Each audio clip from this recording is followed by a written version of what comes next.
வணக்கம் மக்களே, welcome to Karthik சோமாட் கோவை யூடியூப் சேனல். இன்னைக்கு நாம சன்னா மசாலா எப்படி பண்ணது தான் பார்க்க போதும். வாங்க பார்க்கலாம். இந்த கிரேவி பண்ணுறதுக்கு 1 கப் இல்லைன்னா 150 கிராம் அளவுள்ள வெள்ளை சுண்டலை 8 மணி நேரத்துக்கு ஊற வச்சுக்கோங்க. நம்ம ஊற வச்சுருந்த சுண்டல் நல்லா ஊறிடுச்சு. 8 மணி நேரம் ஊறின சுண்டலை தண்ணியை வடிச்சிட்டு இதில் சேர்த்துக்கலாம். சுண்டல் மூழ்கிற அளவுக்கு தண்ணி சேர்த்துக்கலாம். 1 ஸ்பூன் கல்லுப்பு சேர்த்துக்கலாம். இப்போ இந்த சுண்டல் நல்லா வேகிறதுக்கு 6 விசில் விட்டுடலாம். 6 விசில் விட்டதுக்கப்புறம் சுண்டல் இந்த அளவுக்கு வெந்திருக்குங்க. நீங்கள் எடுத்து பார்த்தீங்கன்னாவே தெரியும், நல்லா மாவு மாதிரி வெந்திருக்கு. இந்த சுண்டல் வேக வச்ச தண்ணியை கீழே ஊற்றிடாதீங்க. இந்த தண்ணியை வச்சு நம்ம கிரேவி பண்ணிக்கலாம். இந்த சன்னா மசாலா செய்யறதுக்கு 3 டேபிள் ஸ்பூன் எண்ணெய் சேர்த்துக்கலாம். எண்ணெய் காஞ்சதும் 2 துண்டு பட்டை, 1 ஏலக்காய், 3 கிராம்பு, 1 பிரிஞ்சி இலையை சின்னதாக கட் பண்ணி சேர்த்துக்கோங்க. பொடியாக கட் பண்ணி வச்சிருக்கிற பச்சை மிளகாய் 1 இதில் சேர்த்துக்கிறேன். பெரிய வெங்காயம் 2 பொடியாக கட் பண்ணி சேர்த்துக்கிறேன். வெங்காயம் நல்லா பொடியாக கட் பண்ணிக்கோங்க, அப்போ தான் கிரேவியில் நல்லா இருக்கும். வெங்காயம் நல்லா வெந்து கோல்டன் ப்ரௌன் ஆனதுக்கப்புறமா தான் நம்ம இஞ்சி பூண்டு பேஸ்ட்டு சேர்த்தணும்.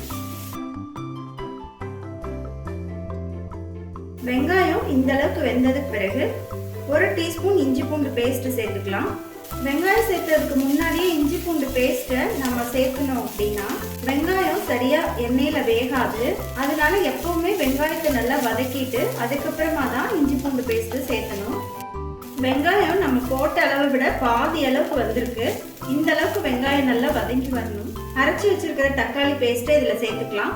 150 கிராம் சுண்டல் போட்டு இந்த கிரேவி செய்யறதுக்கு நான் ஆப்பிள் தக்காளி 2 பெரிய சைஸ் எடுத்திருக்கேன். ஆப்பிள் தக்காளியை சின்ன ஜார்ல போட்டு நல்லா தண்ணி ஊற்றாம நல்லா ஃபைன் பேஸ்டா அரைச்சி எடுத்துக்கணும். தக்காளியில இருக்கிற ஈரப்பசையெல்லாம் சுருங்குற அளவுக்கு நம்ம இதை நல்லா வதக்கிக்கணும். அதுக்கப்புறமா தான் நம்ம இதில் சேர்த்த வேண்டிய பொடியெல்லாம் போடணும்.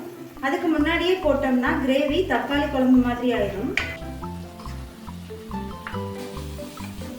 தக்காளி இந்த அளவுக்கு தண்ணி எல்லாம் வற்றி வெந்ததுக்கு பிறகு நம்ம காஷ்மீரி மிளகாத்தூள் 2 டீஸ்பூன் சேர்த்துறோம். உங்ககிட்ட காஷ்மீரி மிளகாத்தூள் இல்லைன்னா வர மிளகாத்தூள் கூட சேர்த்திக்கலாம். ஆனால் சாம்பார் தூள் மாதிரி எதுவும் சேர்த்திடாதீங்க. இந்த காஷ்மீரி மிளகாத்தூள் கலரும் கொடுக்கும், கொஞ்சம் காரமும் இருக்கும், கிரேவிக்கு நல்லா இருக்கும். 1 டீஸ்பூன் மல்லித்தூள் சேர்த்துக்கலாம். 1/4 டீஸ்பூன் சீரகத்தூள் கூட 1/4 டீஸ்பூன் கரம் மசாலா இதெல்லாம் சேர்த்து நல்லா மிக்ஸ் பண்ணிக்கலாம். இப்போ இந்த பொடியோட பச்சை வாசம்லாம் போகிறதுக்கு 1/2 டம்ளர் தண்ணி சேர்க்க போறோம். நம்ம தண்ணிக்கு பதிலாக சுண்டல் வேக வச்சிருந்த தண்ணி எடுத்து வச்சிருக்கோம் இல்லைங்களா, அதைவே சேர்த்துக்கலாம். இந்த தண்ணி சேர்த்துட்டு அடுப்பை சிம்ல வச்சிருங்க. ஒரு 2 நிமிஷம் இந்த பொடியெல்லாம் நல்லா வேகட்டும்.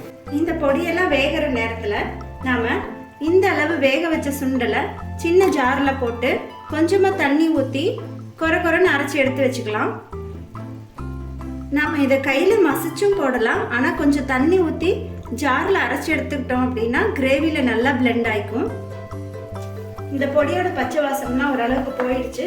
இப்போ அடுப்பை நீங்க ஹை ஃப்ளேம்ல வச்சுக்கலாம். நான் சுண்டலுக்கு உப்பு போட்டே வேக வச்சிருக்கேன். இந்த அளவுக்கு பொடியெல்லாம் வெந்ததுக்கு பிறகு நம்ம வேக வச்சிருக்கிற சுண்டல் இதில் சேர்த்துக்கலாம்.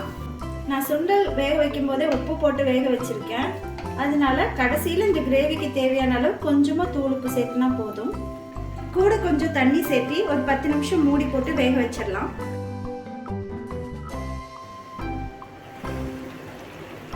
அஞ்சு நிமிஷம் நல்லா வெந்துருச்சு. இந்த டைம்ல நம்ம சன்னா மசாலா பொடி 1 டேபிள் ஸ்பூன் சேர்த்த போகிறோம். இந்த பவுடர் கடைசியில் தான் சேர்த்தணும். ஃபஸ்ட்டே மற்ற பொடியெல்லாம் சேர்த்தும் போது இதை சேர்த்தணும் அப்படின்னா இந்த கிரேவி ரொம்ப புளிப்பாயிடும். இந்த பவுடர் சேர்த்து ஒரு 2 நிமிஷம் குக் பண்ணிக்கலாம். நம்ம சுண்டல் அரைச்சி வச்சிருந்தோம் இல்லைங்களா, அந்த பேஸ்ட்டையும் இதில் சேர்த்துக்கலாம். இந்த வேக வச்ச சுண்டலை நம்ம மசிச்சோ இல்லை மிக்சி ஜார்லையோ அப்படி அரைச்சி சேர்த்தும் போது தான் கிரேவி நமக்கு நல்ல கன்சிஸ்டன்சியாக கிடைக்கும். இல்லைன்னா சுண்டல் தனியாக குழம்பு தனியாக இருக்கும். 1/2 டம்ளர் தண்ணி சேர்த்துட்டு கொஞ்சம் புதினா இலைகளை போட்டு மூடி வச்சு ஒரு 5 நிமிஷம் வேக வச்சுக்கலாம். புதினா இலை இல்லைன்னா மல்லி இலை சேர்த்துக்கலாம். ஆனால் புதினா இலை இந்த கிரேவிக்கு ஃப்ளேவர் நல்லா கொடுக்கும். கிரேவி நல்லா திக்காயிடுச்சு. இப்போ ஒரு பிஞ்ச் சுகர் சேர்த்துக்கலாம். கூட கசூரி மேத்தி இலை கொஞ்சம் சேர்த்துறேன். இந்த ஸ்டேஜில் நீங்கள் உப்பு பார்த்துட்டு உப்பு வேணும்னா கொஞ்சம் தூள் உப்பு சேர்த்துக்கலாம். அவ்வளோதாங்க, நம்மளோட சன்னா மசாலா ரெடி ஆயிடுச்சு. அடுப்பை நிறுத்திடலாம். கொத்தமல்லி இலைகளை தூவி 2 நிமிஷம் அப்படியே மூடி வச்சிருங்க. இந்த கிரேவி சப்பாத்தி பூரி ரெண்டுக்குமே நல்லா இருக்குங்க. வாவ், என்னோட ஃபேவரட் குட்டி பூரியும் சன்னா மசாலாவும் இன்னைக்கு டின்னருக்கு. இதை நான் சாப்பிட்டு பார்த்து டேஸ்ட் எப்படி இருக்கு சொல்றேன்.